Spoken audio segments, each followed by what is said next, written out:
అంటే నువ్వేనా? ఎస్ నేనే. ఇంత అందమైన ఆస్తికి నన్ను బినామీగా పెట్టబోతున్నందుకు థ్యాంక్ యూ మినిస్టర్ గారు. బావాయ్ విల్ కాల్ యు లేటర్. రే బామ్మర్ది, నీ సెలక్షన్ ఏం బ్యాడ్ కాదురా. థ్యాంక్ యూ బావా.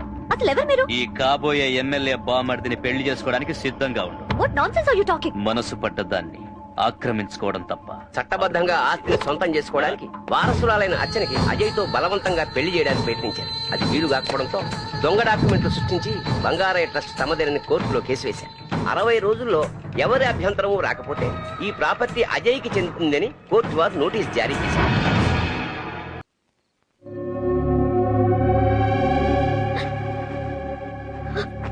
పెళ్లి చీర వీళ్ళ సంగతి తెలుసుగా. పిచ్చి పిచ్చి వేషాలు లేకుండా రెడీయో. ఓం శుక్లాం భరతరం విష్ణుం శశివర్ణం. పెళ్లి కూతురుని తీసుకురండి.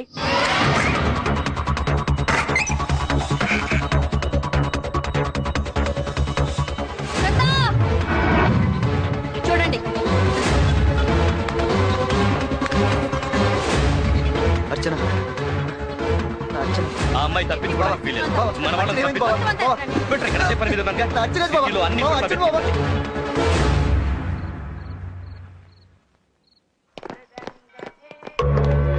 ఆ తర్వాత అర్చన చెప్పిన దాని ప్రకారం హైదరాబాద్ లో మీరు కారు దొంగతనం చేసినప్పుడు అర్చన ఆ కారులోనే ఉండిపోయి మీతో పాటు వచ్చేసింది. మరి అమ్మకి దేవ్ గురించి? ప్రాజెక్ట్ పనిలో బిజీగా ఉన్నాడని చెప్పి ఆవిడతో నిజం చెప్పే ధైర్యం నాలో ఎవరికి లేకపోయింది. ఇలా ఎంతకాలం నా అబద్ధం చెప్పి అమ్మని మభ్యపెట్టగలను?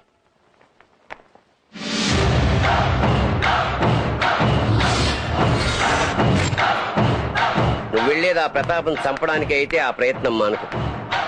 ఎందుకంటే ప్రతాప్ పవర్ ఏమిటో తెలుసుకోకుండా దేవు కూడా తొందరపడ్డాడు.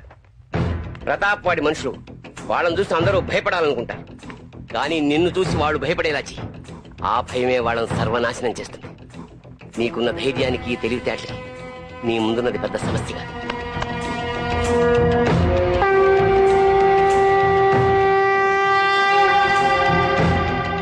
ఇది చదువు లేనివాడు చదువుకునే వాళ్ళ కోసం చేస్తున్న పోరాటం. మేడం మీరు కత్తిలాగున్నారండి. ఏంటి? పబ్లిక్ టాక్ అండి. Thank you. వెళ్ళండి. ఎవరు నువ్వు? ఏంటిది? ఎవరో అర్చన గారు బర్త్డే అంటన్నా మేడం గారు పంపించారు. ఆగో వదినా, ఈడెవడో. నేనే పంపించాను రా. ఓకే వదినా,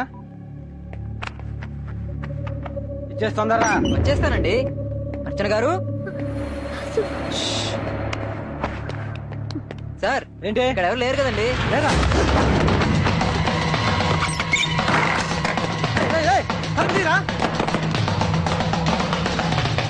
హలో, నాకు చెక్ పెట్టావని సంతోషపడతారా?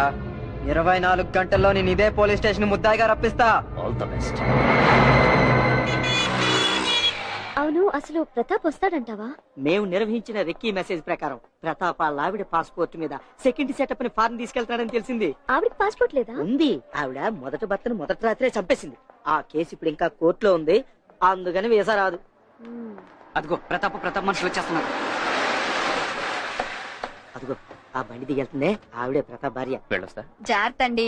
అబ్బా, ఇప్పటికి 100 సార్లు చెప్పాం. సరే, చలిలో అది తిరగండి, ఆరోగ్యం జాగ్రత్త. So sweet. వెచ్చగా ఏసీ రూమ్ లోనే ఉంటా. మరి వెళ్ళరానా? సరే, బాయ్ బాయ్ స్వీట్. జాగ్రత్త అండి. ఓకే. ఎక్స్క్యూజ్ మీ, ఎస్, మీరు శ్రీమతి ప్రతాప్ కదా? అవును. మీ పేరు బోర్డింగ్ పాస్ లో ఎంటర్ అయింది. అనౌన్స్మెంట్ కూడా చేశారు. మీరు ఇక్కడేం చేస్తున్నారు? నువ్వెవరు? మీరు ఎక్కిపోయే ఫ్లైట్ కి ఎయిర్ హోస్టెస్ నేనే. ఆయన నన్ను కూడా అబ్రాడ్ తీసుకెళ్తానని చెప్పలేదే. వెళ్ళి ఒకసారి చెక్ చేసుకోండి. మీకు సర్ప్రైజ్ ఇద్దామని ఇలా చేస్తుంటారు. Thank you. వారం రోజులు ఉందా? ఇంకా 2 రోజులు ఎక్కువ ఉందామండి. ఓకే. మీరు ఆవిడ పేరు ఆవిడ అంటే పెళ్ళ పేరే మర్చిపోయారా?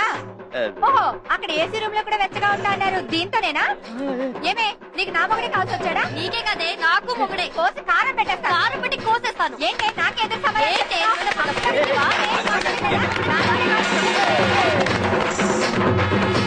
ఏం చూస్తున్నావా ఏమైనా చేయబోయా సార్ నేను మేనేజ్ చేస్తాను కదా.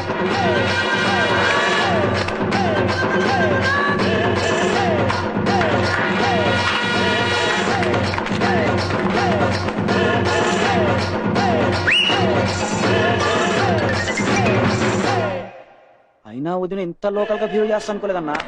లోకల్ గా బిహేవ్ చేసేది రోజు నా పక్కన పడుకుంటే కదరా నేను లోకలా నాన్ లోకలా అని తెలిసేది. నువ్వు ఇంటికి రారా నీ పని చెప్తాను. ప్రతాప్ అరెస్ట్ చేయాలి. ఎవరాదే? కెమెరా దిప్పురా దిప్పురా కెమెరా. ఇక్కడ రౌడీజం పనికిరాదు. జనాలందరూ మనల్నే చూస్తున్నారు. మీడియా ఆల్రెడీ కవర్ చేసేసింది. ఈ టైంలో మినిస్టర్ కూడా ఏం చేయలేడు. మీరు దయచేసి పోలీస్ స్టేషన్కి రండి.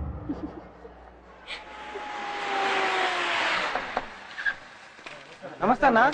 పోండ్రా రోజు రోజుకి మీడియా కూడా ఎక్కువైపోతుంది. ఒక్కొక్కరిని ఏడ్చేయాలరా. వద్దన్నా, మన కత్తుల కన్నా వాళ్ళ కెమెరాలకే పవర్ ఎక్కువ. అదేంటో మనం షూట్ చేస్తే కేసు అవుద్ది, వాళ్ళు షూట్ చేస్తే న్యూస్ అవుద్ది. అసలు ఇదంతా ఎలా జరిగిందన్నా? అంతా వీడి వల్లే.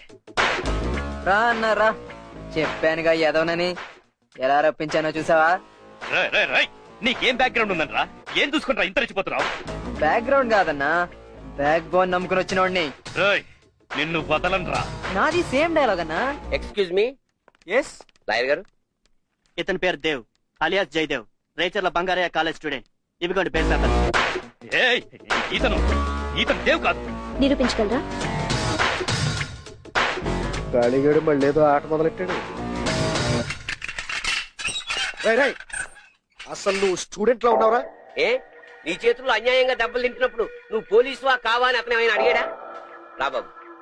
గెలిచాను అనుకుంటున్నావా? ఓడిపోతానన్న భయం నీకు స్టార్ట్ అయిందన్నా.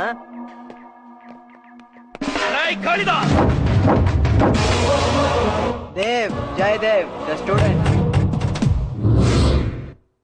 వాడు దేవేంట్రా? మన చేతులతో మనమే కాల్చి చంపాం కదా. చాలా తెలివిగా ప్లాన్ చేశాడు. దానికంత టెన్షన్ ఎందుకు బావా? వాడు దేవు కాదు, కాళిదాసుని ప్రూవ్ చేద్దాం. Problem solve.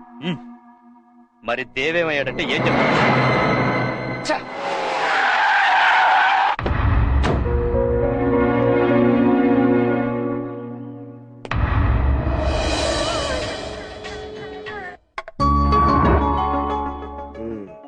చదువుకోరంటే టీవీ చూస్తున్నావా? పైగా నిద్రపోతున్నట్టు యాక్టింగ్ ఒకటి. Sorry daddy. రే కాళీ, నేను చదువుకోమనేది నీ భవిష్యత్తు కోసం కాదురా, ఒక మంచి పౌరుడుగా ఈ సొసైటీకి ఆదర్శంగా నిలబడతావని. ఏం ఆలోచిస్తున్నావు బాబు? నీ ప్రాణాలు కాపాడడానికే దేవు పేరుతో నిన్ను బయటకు తీసుకొచ్చాం. నా మాట విని నువ్వు మీ ఊరు వెళ్ళిపో. జడ్జి గారు ఇచ్చిన వాయిదా ప్రకారం కోర్టులో స్టే ఎప్పటిలోగా తీసుకోవాలి. నాకు అన్యాయం చేసిన వాళ్ళని క్షమించి వదిలేయడానికి నేనేం మహాత్ముడిని కాదు, సగటు మనిషిని. ఈ కాలేజ్ మీకే దక్కాలన్న దేవ్ కోరిక నేను తీరుస్తాను. దానికి మీ సపోర్ట్ కావాలి. చెప్పండి సార్, లాస్ట్ డేట్ ఎప్పుడు? రేపే. లేకపోతే ఈ ప్రాపర్టీకి అజయ్ ఓనర్ అవుతాడు. ఓ మంచి పని కోసం నువ్వు పోరాడతానంటే మా అండ నీకెప్పుడు ఉంటుంది.